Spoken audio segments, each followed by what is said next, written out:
این میشه دیگه آخرالزمان. شیطان، امام صادق فرمود شیطان جز برای شیعیان ما با هیچ کسی کاری نداره. خیلی سنگینه روایت. میگه شیطان فقط با کی کار داره؟ با شیعه علی بن ابی طالب.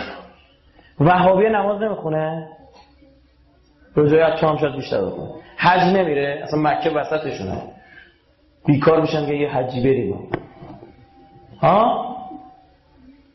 روزه نمیگیرن، قرآن نمیخونن، قول هم تو قرآن میخونن، مدل‌های مختلف و آهنگای مختلف.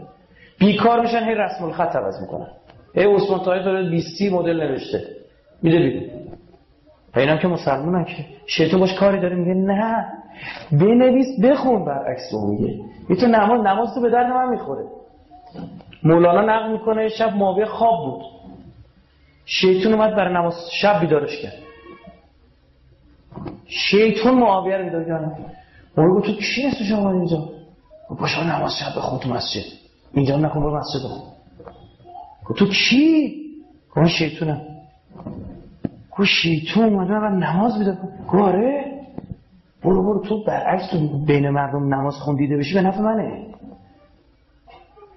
آره شیطان با شیعیان اهل بیت کار داره. چقدر خودتو هر لحظه هر بلایی سرت میاد بگی این شیطانه، ازت تعریف میکنن بگی این شیطونه ها دهنین داره حرف میزنه، خبری نیست من کسی نیستم. یکی بهت یه بدبینی نسبت به یه مؤمنی میندازه تو دلت، اصلا با خود بگی این حرف من نیست، من همچه آدمی نیستم چه چیزی تو دل من بیا، من کی باشم که در مورد کسی قضاوت بکنم؟ خودم اول جم تحقیر کن نفس خودتو.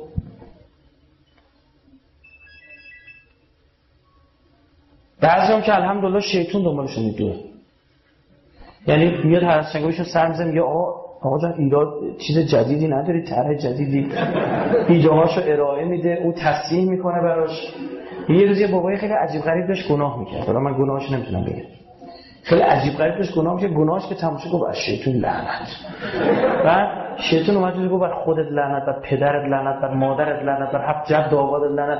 من 1000 سال فکر میکردم اینجوری گناهی نمیتونستم بکنم. خب که تو مخ تو بعضی آره شیطان دنبالش میدوه.